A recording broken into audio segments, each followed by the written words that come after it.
Galera, hoje é um dia muito especial para a gente está aqui recebendo o Dr. Mário Piragibe. Quem não conhece, vascaíno que não conhece, vai passar a conhecer agora. Desde já começo pedindo para vocês se inscreverem no canal, deixarem seu like aí, vamos dar mais like no canal do Mário Coelho, vamos se inscrever no canal do Mário Coelho. E principalmente, galera, quem puder ajudar o canal, se torna membro também, que ajuda muito mesmo. E, enfim, o Mário tá com um projeto também dos 200 mil inscritos, né? Então, quando chegar a 200 mil inscritos, vai ter surpresa, vai ter novidade, o canal tá crescendo, a plataforma vai mudar, enfim, vai ter muita coisa boa pra gente, beleza? Então a gente não vai demorar muito, porque o Dr. Mário atenciosamente vai atender a gente aqui. Ele já tinha até que estar embora, mas aceitou parar e conversar um pouquinho com a gente. Então a gente vai passar a conhecer ele agora. Dr. Mário, boa tarde para o senhor. Boa tarde. É um prazer enorme estar recebendo o senhor no canal. Aqui é o canal, a gente fez uma junção, né? Mário Coelho e Vasco Sempre. E é um prazer enorme. Eu queria que o senhor começasse contando um pouquinho da história do senhor, né? Qual a trajetória do senhor no Vasco, qual a história de amor do senhor com o Vasco, como é que começou? Eu frequento o Vasco com meu pai, desde que a social do Vasco era um banco de madeira inteiro, que o Vascaíno deixava a carteira dele no banco, ia para a piscina, ia fazer alguma distração no clube, esperava o jogo começar, ia lá, sentava, estava o seu lugar marcado lá, com a carteirinha dele de sócio. E é dessa época que eu frequento o Vasco, eu era bem garoto. Tem um dia de Ademir, de Maneca, de Pojucan, esse pessoal todo, que já foi. Bacana. É muito raro, né, a gente estar conversando com um vascaíno assim que tem tanta história para contar, né, que vem lá das raízes, um vascaíno raiz de verdade, né? E, gente, para quem não sabe, né, o Dr. Mário ele tem muita história para contar mesmo, né? Muitas histórias polêmicas fortes que a torcida do Vasco não conhece. A primeira é envolvendo o Roberto Monteiro, que ele não gosta nem que cite o nome, né? Roberto Monteiro, atual presidente do Conselho Deliberativo do Vasco, sobre uma história polêmica que ele tem, né, Dr. Mário, a respeito de uma acusação de tocar fogo no ônibus. Conta pra gente como é que foi essa história. Esse processo correu em Queluz, havia uma acusação contra ele. Queluz é uma cidade. É a primeira cidade, depois de Resende, é a primeira cidade de São Paulo. E havia uma acusação contra ele de haver atirado contra o ônibus coquetéis Molotov, que é uma garrafa cheia de gasolina, em vez da rolha colocar estopa, riscar um fósforo e jogar em cima de alguma coisa. Explode, naturalmente, o fogo toma conta e a moleque, digamos assim. Essa era a acusação contra ele e eu defendi, porque acreditei que ele era honesto. Eu não acredito como que era honesto, perdão, que ele era inocente, como eu acho que ele é até hoje. Então, e por isso que eu defendi, porque se eu tivesse a menor dúvida que ele era culpado, não teria defendido nenhuma hipótese.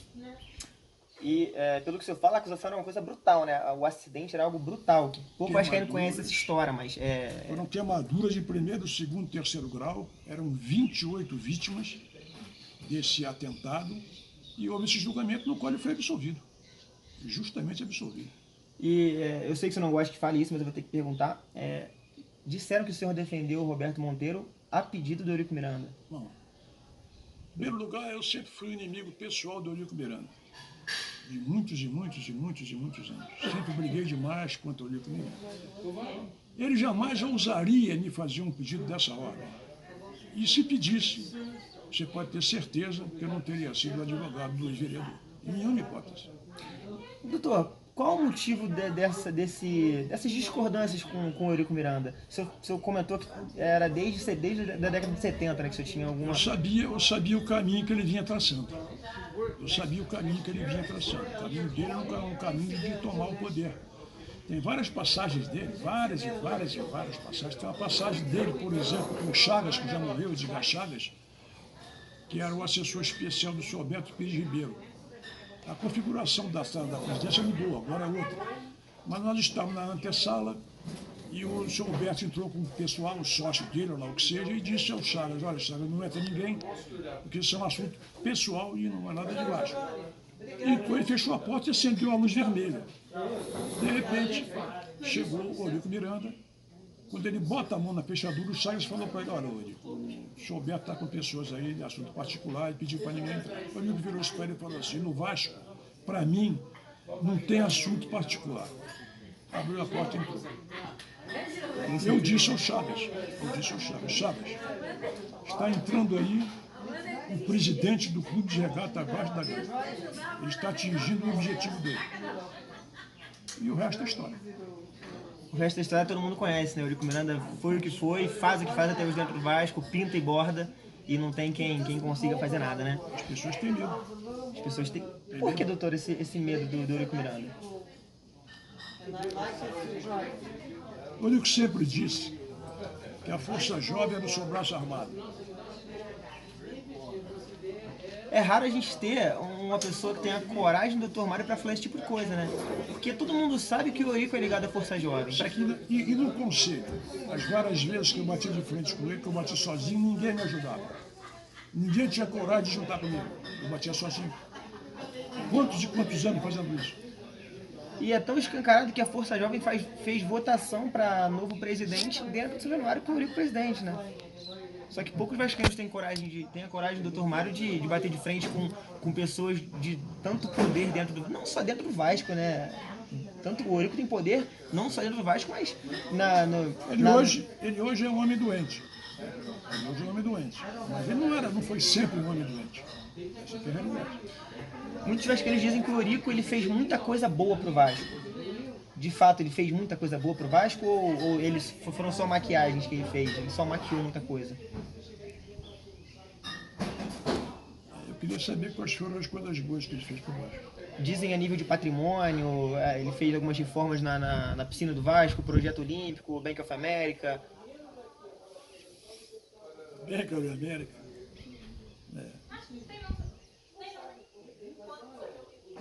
Eu sei que tem uma história também a respeito do bem.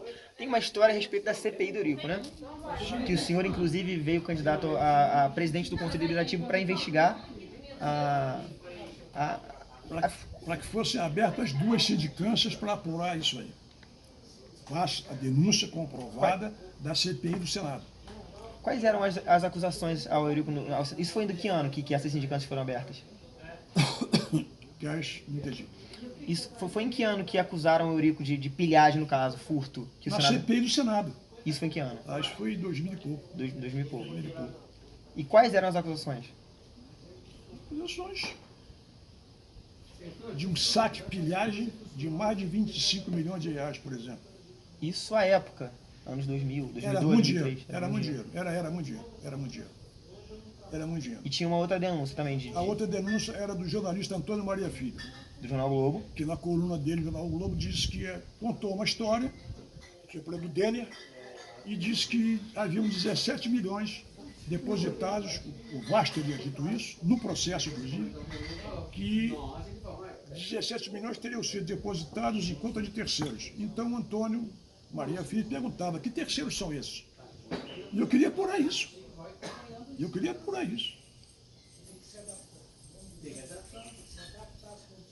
O que aconteceu?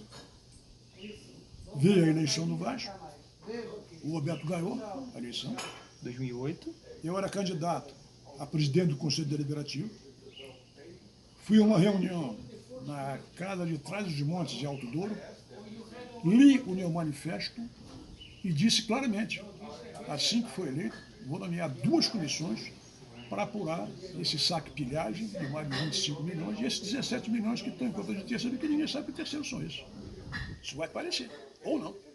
E o senhor veio a candidato ao CD para poder investigar esse saque-pilhagem. Apenas para fazer isso. E agora, eu conheço essa história, pasmem-se vocês. O mesmo candidato, a mesma pessoa que o senhor defendeu lá atrás, em 1994, isso, de ter tocado fogo num ônibus com 28 feridos, mais as outras pessoas que estavam dentro do ônibus, isso, né?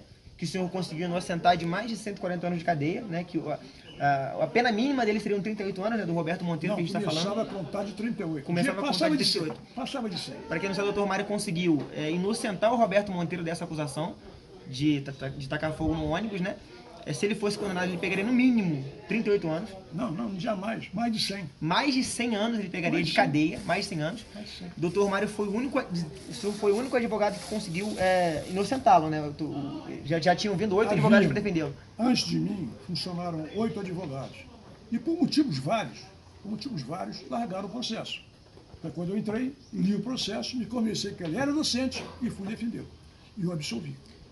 Assim, eu não entendo nem um pouco direito como o Dr. Mário, mas eu acredito que um crime bárbaro desse, quando vai para júri popular, a chance dele ser inocentado é muito pequena. Eu diria a você que a chance era diminuta, porque o Ministério Público de São Paulo queria a cabeça dele em bandeja, não de prata, mas de platina. E tanto se é verdade que em mais de 50 anos de júri, eu nunca na minha vida participei de um julgamento em que funcionassem 2 promotores de justiça. O normal, se podemos dizer normal, é um promotor e 2 ou 3 tem de acusação que a família paga. Isso é uma coisa. Agora, 2 promotores de justiça, é impossível isso. E aconteceu isso. Eles queriam a cabeça do ex-vereador de qualquer maneira. E foi uma luta árdua. Foi uma luta árdua. Nunca na minha vida eu tomei conhecimento de 2 promotores de justiça funcionando no mesmo processo no julgamento de júri. Isso não existe.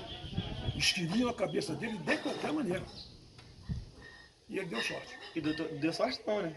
O Dr. Mário conseguiu inocentá-lo desse processo. Dr. Mário, conta pra gente o que aconteceu 14 anos depois disso. Bom, o que aconteceu foi o seguinte.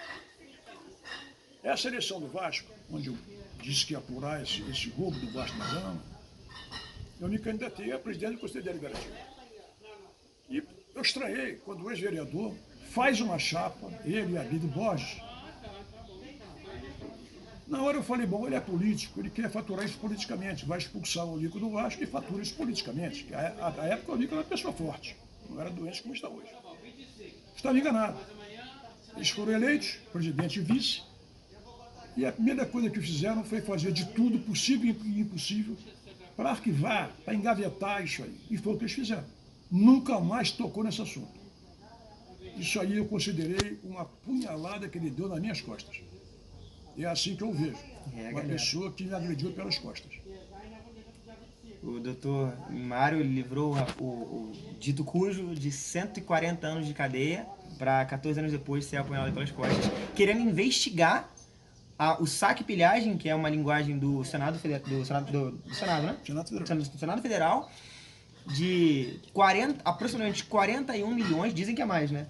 Mas 41 milhões... Se for buscar isso hoje com correção monetária, com juros, isso vai longe, mano. Mais de 41 milhões de reais furtados, roubados dos cofres do Vasco. O Dr. Mário queria investigar isso e deu o que deu. Apurasse e descobrir se houve ou não houve. Mas tinha que apurar. E a partir daí, Roberto Zamit assumiu o comando do Vasco. E aí? O que o senhor sabe que aconteceu? Porque eu sei que o José Henrique Coelho, que era o vice de finanças, com 6 meses de gestão, largou. Né? Algum motivo tem. Isso. Algum motivo teve. A gente tem que perguntar a ele. Agora, o que aconteceu de pior não foi isso. Porque essa passagem, o estudo que foi feito, era um caminho que ele vinha seguindo para atingir um objetivo. E ele hoje conseguiu esse objetivo. O Roberto Monteiro. Porque você não vai entender. O vascaíno, quando leu no Facebook, quando leu na internet, declarações minhas altamente pesadas, muito pesadas com relação ao ex-vereador, começaram a... Ninguém entendia nada. Como é que o cara salva a vida do outro e ele vai apunhalar pelas costas? Eu escrevia isso diariamente.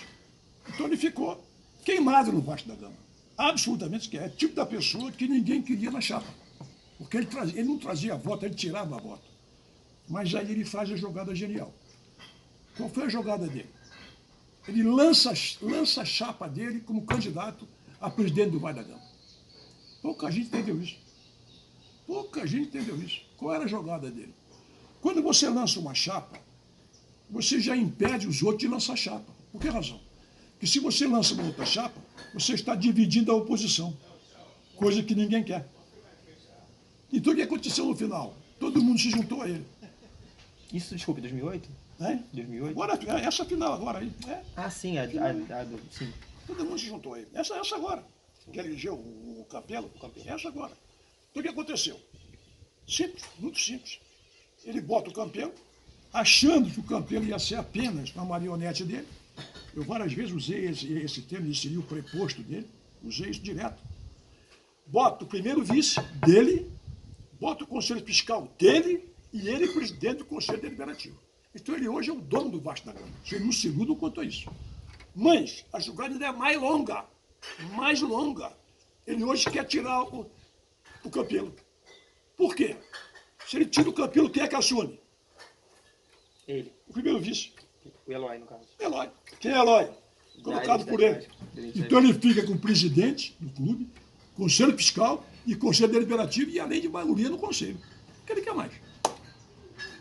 No caso, ele não precisa de mais nada, ele precisa nem ser presidente do Vasco, ele já tem tudo. Acabou. Ele hoje já é o presidente de fato do Vasco da Gama. Você não se iluda. Então, é a declaração forte do doutor Mário Piragibe. O Roberto Monteiro hoje, a gente pode dizer que ele é o presidente do Vasco da Gama. De fato, do Vasco da Gama. De fato, do Vasco da Gama. Não direito, mas de fato. De fato, claro. E o que o Campelo está fazendo lá hoje? O que você acha que o Campelo faz lá hoje? Como presidente à frente da diretoria administrativa. O Campelo hoje vem sendo bombardeado pelos 7 lados. Porque ele quer tirar o Campelo para colocar o presidente dele, que é o Eloy. E se isso acontecer, a gente pode esquecer eleições limpas no Vasco? Olha, eu acho o seguinte, ele candidato, a chance é 0. Mas ele hoje já tem o que ele queria. Quem é que fez ele benemérito do Vasco da Gama? Eurico Miranda. Eurico Miranda. Sabe quem foi isso? Foi ele e o Abílio. Isso foi um presente, meu caro. Lá atrás. Presente lá atrás. Quando eles seguraram tudo e engavetaram. Acabou. No caso, eles entraram como oposição ao Eurico Miranda junto com o Roberto Dinamite, mas com um acordo firmado. Claro. Mostra que a política do Vasco é um jogo de xadrez, né, doutor Mário? É um jogo de xadrez para mestre de xadrez.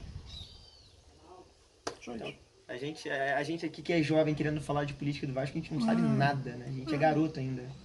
E é bom não saber. O próprio Júlio é um garoto em política do Vasco. Eu não confio nele. O que o senhor, assim, qual o motivo do senhor não confiar no Júlio Brandt? Eu sei que existe uma história, né? Uma história de, a gente pode dizer de uma, eu não gosto desse termo com relação ao Júlio, mas de uma traição. Claro, clara. O que aconteceu, doutor Mário? Traição clara.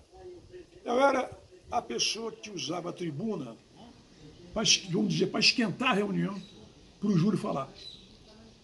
Estava em Niterói, fizemos uma reunião, saímos para jantar na Musselim, era mais ou menos 1h da manhã, por aí. Há exatamente 1h da manhã, toca o telefone do Júlio Branco que estava ao meu lado. Eu achei estranho, porque quem é que vai ligar para uma pessoa 1h da manhã? É uma doença grave, uma doença grave, uma morte. E ele, sim, tudo bem, não, está confirmado. Acabou dali, eu disse, que negócio é esse, Júlio, o que está vendo aí? Não, estou confirmando o Zé Carlos Osório como presidente do Conselho Deliberativo. Gabriel, o esporro que ele tomou, eu acho que balançou aquela churrascaria toda. Aos berros. Tu lutou com ele. Como é que você faz isso, rapaz? Zé Carlos Osório nunca quis apurar isso. E você vai botar esse homem lá? É porque você não quer apurar também, porra. Mas ele não tinha um projeto, não sei se o senhor acompanha, Vasco Marco Zero. Você conhece o projeto? Não. Era um projeto que ele dizia que ele ia apurar todas as gestões anteriores do Vasco. E se você acreditou nisso, querido, faz o seguinte, esquece isso aí, esquece a entrevista, procura o que fazer, esquece de Vasco. Esquece de Vasco. Ele não quer apurar nada, rapaz. Se ele quisesse apurar, eu tinha me colocado como presidente do Conselho Deliberativo, porque ele sabia que a minha bandeira ia apurar isso. Se podem ver, o doutor Mário não tem papo na língua, ele fala mesmo. Simples, pô. Simples. Mas se o senhor viesse como candidato ao CD, por exemplo, algo seria diferente na Lagoa? O senhor acha? Eu não entendi. Candidato como? Se o senhor viesse como candidato ao Conselho Deliberativo junto com o Júlio, sim, algo lá na Lagoa seria diferente? Ah, com certeza. Seria? Com certeza. Com certeza. Por que, doutor Mário? Ah, com certeza. Porque o respeito é uma coisa que ainda existe. Ainda existe. O senhor é uma pessoa que tem influência entre os beneméritos, tem o respeito dos beneméritos? Eu acho até que é muito pouco, mas era uma coisa que tinha que ser feita, meu amigo. Tinha que ser feita. Mas os beneméritos não são todos Eurico? Mais de uns 120, 150, por aí. Como um cara como o senhor que vem com um discurso anti-Eurico poderia, no caso, ganhar lá na Lagoa, votação na Lagoa? Não é só isso. É você vir, como o Bolsonaro agora. Ele está vindo com a bandeira da honestidade. E isso você coopta as pessoas. As pessoas que bem colam com você. O senhor não quer apurar. Vão apurar. Se vai aprovar ou não vai aprovar, isso é outro departamento. Mas tem que apurar. Então, só reiterando, o senhor acha que se o senhor viesse como candidato ao Conselho Deliberativo, no caso, contra o Roberto Monteiro, o senhor viria, né? Claro. Que no caso foi o Rebuse, isso seria o Rebuse da época, claro. O senhor viria como Rebuse. Olha, o senhor teria maioria. Olha, veja bem, isso já é complicado. Por que botaram o Rebuse? O Rebuse é um do Eurico Miranda. Pelo que eu sei, o Rebuse é amigo do Otto, né? Amigo pessoal do Otto de Carvalho. Olha, a impressão que eu tenho dele é muito boa. Agora, é só isso, a impressão que eu tenho dele. Não compartilho da intimidade dele, nunca fui à casa dele, nunca fui à minha. A impressão que eu tenho dele é muito boa. Agora, o que me disseram é que ele foi feito benemérito pelo Eurico Miranda.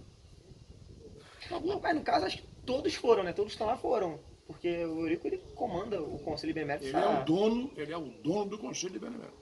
Isso não sei discutir. Ele descobriu o caminho das pedras, né, doutor? Descobriu o caminho das pedras. Ele sabe que quem deve tem que pagar e quem tem que pagar, paga.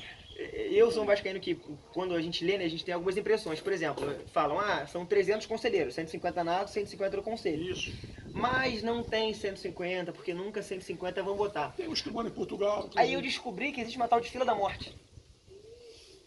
Explica pra gente o que é essa tal de fila da morte. A fila da morte é o seguinte: 150 conselheiros, beneméritos, beneméritos, formam um bloco de 150.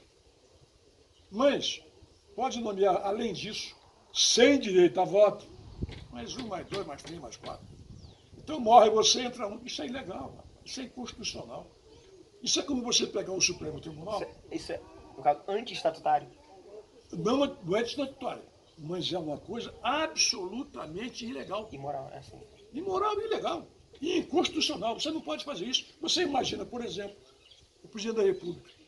Nós temos, vamos dizer, 10 ministros do Supremo Tribunal. Aí eu nomeio ele, mais 10. E aí? Não, quando morrer vai entrando. Isso não existe. Isso é inconstitucional. Isso é imoral, é ilegal, é tudo que você quiser. Mas não vai fazer isso.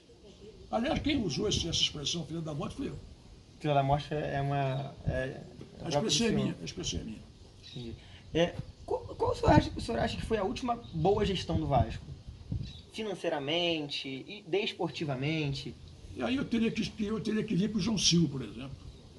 Não conheço. João Silva, presidente do Vasco, era dono da carroceria metropolitana, grande vascaíno. Isso em que década? Um excelente presidente do Vasco da Gama. Excelente. Isso em qual década, doutor? Assim de cabeça não tenho. Dizem que o Ciro Aranha foi um grande presidente, né? Escuto dizer. Aí tem aquela aquela frase emblemática, né? Que enquanto houver um coração infantil, o Vasco será imortal, que inclusive até o projeto de uma amiga minha, a Ângela Diniz. Isso aí existe uma frase interessante. Dizem que essa frase foi dele. Mas o Manuel Leal de Souza, que é um grande vereador do Vasco da Gama, que hoje me parece que está lá em Espírito, Minas Gerais, me mandou uma carta uma vez para o Roberto, eu comecei a ler e não acabei, que ele afirmava que essa frase não era do Ciro Aranha. Manuel Leal de Souza, estou dando o nome dele. Eu não sei se isso é verdade ou não. Entendi. Doutor, a gente já está encerrando, né? A gente sabe que o senhor tem que ir embora. O senhor acha que esse processo que corre na justiça para anulação da eleição do Vasco, ele vai para frente? A eleição pode ser anulada? Não sei. O senhor espera por uma anulação ou o senhor acha que o Campelo está legal lá? Não sei, não tenho acompanhado. Me afastei do Vasco desde novembro do ano retrasado. Não mais frequentei o Vasco. Estive lá semana retrasada para almoçar numa terça-feira e não mais frequentei o Vasco. Nunca mais participei de política do Vasco da Gama. Parei com o Vasco da Gama. Foi uma época da minha vida que segue, eu estou fora do Vasco da Gama. O senhor é benemérito, doutor? Não. O dia que quiseram me dar um título lá, bom, aí você tem que perguntar ao meu amigo lá, que é presidente do Conselho de Benemérito, Nelson de Souza, que ele pode dizer o que eu fiz com o título quando me deram. Bom, eu não vou perguntar pro doutor Nelson, porque eu sei, né? O doutor Mário, ele rasgou o título de benemérito do Vasco. Não era benemérito. No caso, doutor, para encerrar aqui, a gente vai fazer um bate-bola rapidinho. Eu vou falar um nome aqui e o senhor define como o senhor quiser. Uhum. Eurico Miranda. Não. Tá doente, deixa ele em paz. Euriquinho. Olha, sobre o Euriquinho eu tenho pouca intimidade com ele. Agora, por exemplo, o Álvaro, irmão dele, estava fazendo uma bela gestão lá na divisão de base. Tiraram, eu achei um ato estupidamente... Um ato estúpido. Estava bem, deixa ele lá. É isso que eu acho. Roberto Monteiro. Não conheço. Não sei quem é. Otto de Carvalho. Não, vascaíno. Não, vascaíno. Fábio Muniz. Outro vascaíno. Outro vascaíno. Para encerrar. Para encerrar não, é penúltimo. Roberto Dinamite. Foi presidente do Vasco. Fez o genro dele responsável por toda a logística do Vasco.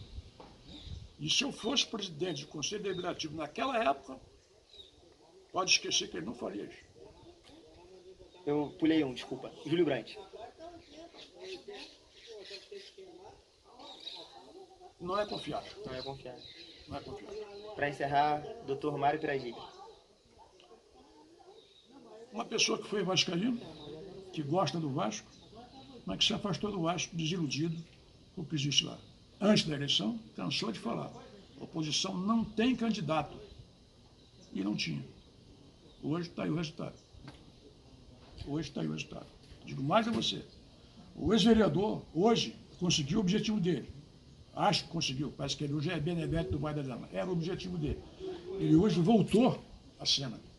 Estava fora da cena. Hoje ele voltou à cena. Hoje ele é um benemérito, segundo me disseram, e o candidato de ser depende do voto dele. Mas para compor chapa, candidatar, acho meio complicado. Acho meio complicado. Eu acho que chapa que ele entrar é fadada a perder. Tá aí, galera. Essa foi a nossa entrevista com o Dr. Mário Piragibe. Um cara que não tem papas na língua, que fala o que pensa, e isso é raro hoje. Ter um vascaíno que fale assim abertamente sobre assuntos tão polêmicos. A gente agradece muito. Desde já a gente pede que vocês se inscrevam no canal do Mário Coelho. A gente está com o projeto dos 200 mil inscritos, que aí vem novidade, o canal vai aumentar cada vez mais. Se Deus quiser, logo seremos um canal de fato, né? Mandar alguns abraços aqui pro Ricardo Figueiredo, que é um amigo que eu tenho, um cara que me ajuda muito. Carlos Leão, que é um cara excepcional também, um grande amigo do canal, o canal do Mário, o meu canal também, Vasco Sempre. E para todo mundo que tem ajudado o canal do Mário, o meu canal Vasco Sempre, mandar um beijo para vocês, que vocês se inscrevam no canal, deixem seus comentários e digam aí o que vocês acharam da entrevista do Dr. Mário Piragibe, tá bom? Um abraço, galera. Doutor, muito obrigado. Obrigado a você. Volte sempre. Você pode mandar um recadinho pra gente ali pro canal do Mário Coelho e do Vasco Sempre, por favor? Sim. Pode mandar. Um grande abraço, Mário. Meu xará, né? Mário, Xará do Senhor. Já Gente, tem essa vantagem, meu xará. gente, um abraço.